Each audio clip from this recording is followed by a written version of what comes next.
Madame, Monsieur, bonjour et bienvenue à l'EDT 5. C'est votre édition d'information trimestrielle, un JT mauricien décalé sur le web. Voyons sans tarder ce qui a dominé l'actualité ce premier trimestre de 2012 avec les titres.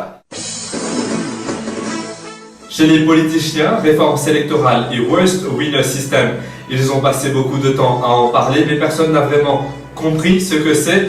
On vous expliquera. Remake 2000, retour vers le futur en vue des prochaines élections. La momie fait son retour et le Premier ministre nous sort un nouveau gros mot, définition dans ce journal. Violence lors des marches citoyennes pacifiques, des fauteurs de troubles d'un nouveau genre s'incrustent pour semer la pagaille.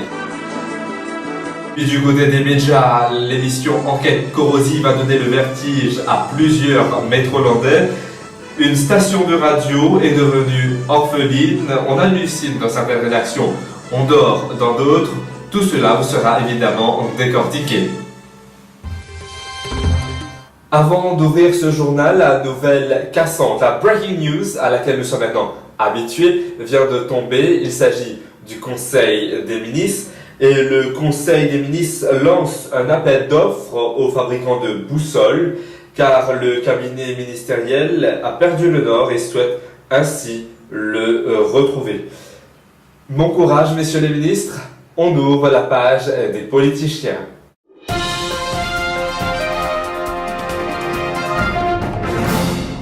Et c'est avec la réforme électorale que nous entamons ce bulletin d'information. On en a énormément parlé lors de ce trimestre à Métroland et pourtant, il semblerait qu'il n'y ait pas grand monde qui ait compris très clairement ce qu'est cette réforme électorale. Notre devoir est bien sûr de vous expliquer tout cela. Nous commençons avec le mot réforme, qui est notre mot du trimestre. Métro de Mifra, qu'est-ce donc une réforme ?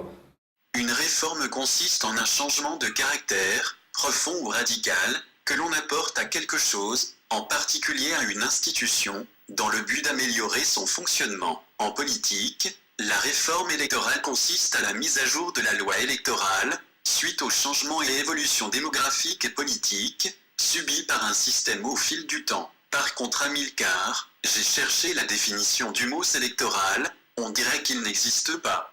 Ce mot n'existe pas, en effet, on a dû l'inventer, car si une réforme électorale consiste à mettre le système électoral à jour par rapport aux évolutions de la société et de la population, la réforme électorale, elle, vise à changer le système pour les politiciens. Ils font ainsi un peu de cause causée entre eux, histoire de voir ce qu'il faut changer ou pas, dans l'unique but, et je dis bien, dans l'unique but de s'assurer de meilleures chances d'accéder au pouvoir aux prochaines élections. C'est donc une réforme pour la très sélecte élite politique, une réforme électorale.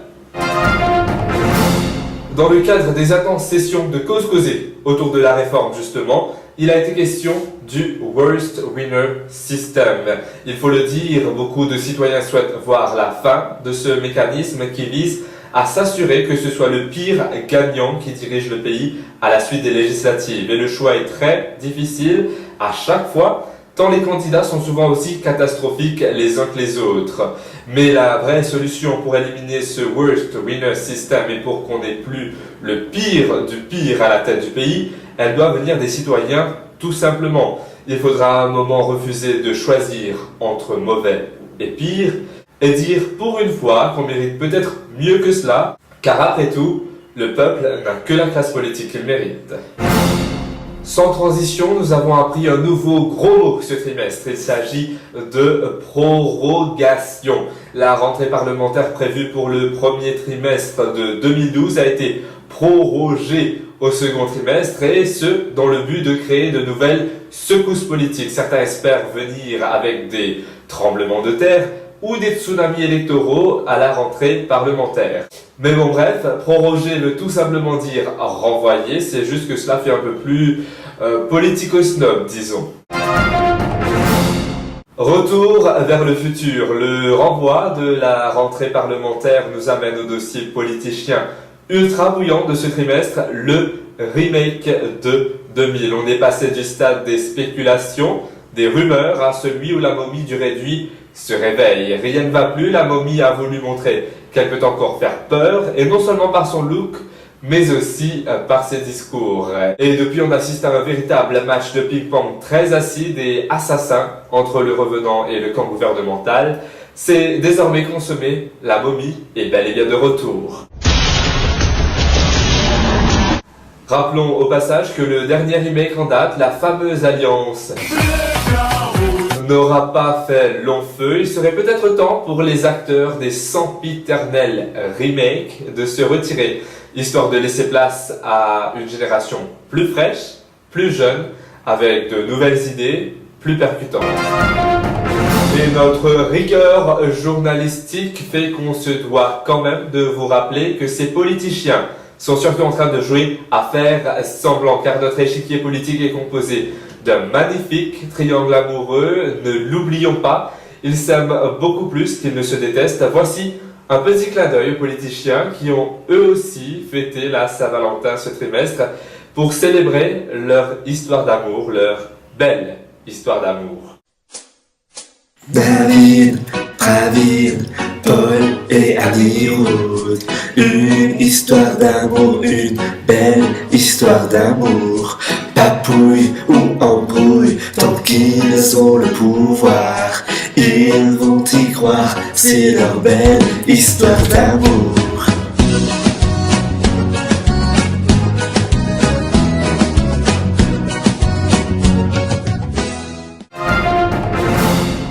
L'actualité, c'est aussi l'avènement de vagabonds d'un nouveau genre qui s'invite aux marches citoyennes. Le 10 mars, des citoyens métrolandais marchaient pacifiquement dans les rues de la capitale pour demander une deuxième république. Mais quelques fauteurs de troubles en uniforme, aussi appelés officiers de police, s'y sont incrustés. Ils ont bousculé certains marcheurs pacifiques verbalement dans un premier temps et en ont arrêté deux avec violence. D'autres marcheurs pacifiques ont alors fait une démonstration de solidarité en occupant la rue Lachaussée jusqu'à la libération des deux interpellés. Là encore, les fauteurs de troubles en uniforme se sont quelque peu emportés, on va dire, arborant des costumes de guerre et s'armant jusqu'au cou face à des citoyens simplement assis, pacifiquement toujours, sur la rue.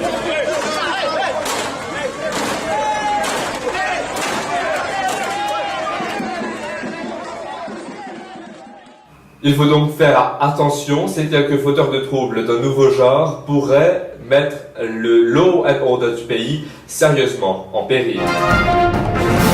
Mis à part les citoyens qui ont occupé spontanément la chaussée, il y a d'autres qui ont occupé de manière très planifiée un petit coin jardin en face de la place d'Armes, toujours dans la capitale. Ils ont appelé cet événement Occupy Place d'Armes et ces fans du mouvement Occupy Wall Street en Amérique ont ainsi pu savoir ce que c'est que de dormir à la belle étoile, faute de savoir ce que c'est que d'être socialement engagé et acteur du changement.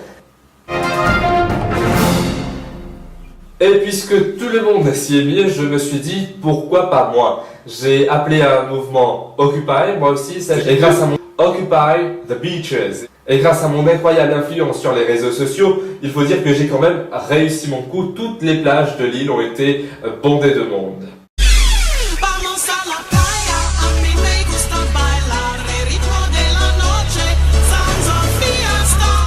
Du moins jusqu'à l'arrivée d'un fou du volant. Il est notre Lewis Hamilton, notre Sébastien Vettel. Il a fait du choisi drift. Se fichant royalement de la présence des nombreuses familles occupant la plage de Montchoisy, notre monsieur Petit Vegas National a drifté dans son puissant bolide d'une valeur de 9 millions de roupies sur la plage. Il a fini sa course en répondant aux reproches de parents inquiets pour la vie de leur enfant par cette phrase désormais culte: combien peut coûter votre enfant? Alors là, on est client. Monsieur Petit Vegas est trop fort en matière de répartie. Nous en sommes devenus fans, sincèrement, ici à Métro TV. Et on a fait toute la panoplie, des t-shirts, des gobelets et toutes sortes d'accessoires avec cette phrase inscrite, avec sa phrase, qui risque de rester encore un petit moment, on va dire, au travers de la gorge. Passons maintenant au volet média.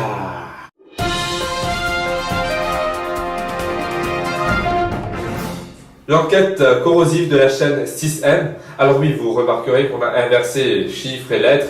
À la base, on voulait les retourner, mais ça aurait donné W9. Une vraie chaîne, une autre chaîne.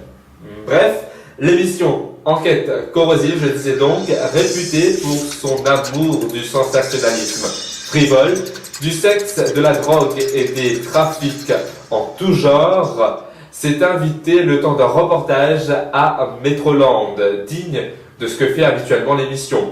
Sauf que la presse métrolandaise, probablement mal informée, on dira, nous a vendu ce reportage comme un reportage de fond, avec de la substance qui pourrait avoir des conséquences politiques ou touristiques. Donc ils ont bien fait monter la mayonnaise.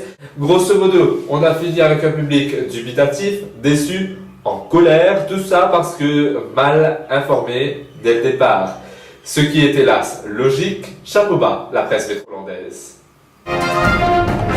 Parlons à présent de ce qui a fait trembler le paysage médiatique métrolandais ce trimestre, la perte des droits de parentalité du groupe de presse La Sentinelle sur leur enfant Radio One. Après avoir longuement délaissé leur enfant, le groupe de presse s'est retrouvé face à l'inévitable. Certains as du Monopoly ont bien remarqué que l'enfant était abandonné, pas très bien traité et en ont profité pour l'adopter sur le marché noir, on va dire. C'est-à-dire qu'ils ont usé de moyens assez douteux. En attendant, Radio One est presque orpheline pour le moment puisque la guerre des droits de garde est lancée et les parents prodigues semblent prêts à en découdre. Les juges et les lois, ça me fait pas peur, c'est mon fils, ma bataille, tout casser. Si vous touchez aux fruits de mes entrailles. Et puis en bref, un journal du matin qui manque visiblement de sommeil s'en mêle grossièrement en publiant un article avec les propos d'un député, avec la photo du député en question, mais avec le nom d'un journaliste. Et ce n'est pas qu'une faute de frappe ou d'inattention dans le titre, puisqu'on retrouve le même nom ailleurs également. Moi je dirais qu'il est peut-être temps de faire une fouille dans certaines rédactions, histoire de savoir ce qu'ils mangent, ce qu'ils boivent ou fument là-bas. Et toujours en bref, pendant qu'on s'en mêle ici dans les journaux, on dort aux manettes de la télévision nationale. La même édition d'une émission hebdomadaire a été diffusée 2 semaines de suite. Les fans de l'émission Anoubous Fix qui vient en aide aux citoyens sont donc restés sur leur faim, puisqu'à la télévision nationale, on préfère faire de les rediffusions et servir du réchauffé plutôt que de produire une nouvelle édition. Passons maintenant au tiercé de tête des pépites et des coquilles retrouvées dans les médias ce trimestre. À la 3e place, Clandestine. À la 2e place, Folle amoureux. Et à la 1re place, Benoît IV, au lieu de Benoît XVI, le mal-aimé pontife actuel. Et avant de se quitter, un mot sur les nouvelles internationales. Les soldats américains continuent à tuer des civils, hommes, femmes et enfants innocents, rien que pour le plaisir, à uriner sur des cadavres, toujours pour s'amuser. On dirait que tout le monde s'en fout et le comble c'est que ça, ce n'est même pas du second degré. Voilà, c'est la fin de cette 5e édition d'information trimestrielle. Ça commence à faire beaucoup, dites donc. Merci encore une fois de votre soutien et de votre fidélité. Rendez-vous dans 3 mois pour remettre l'actualité à l'endroit, ou à l'envers d'ailleurs. À bientôt.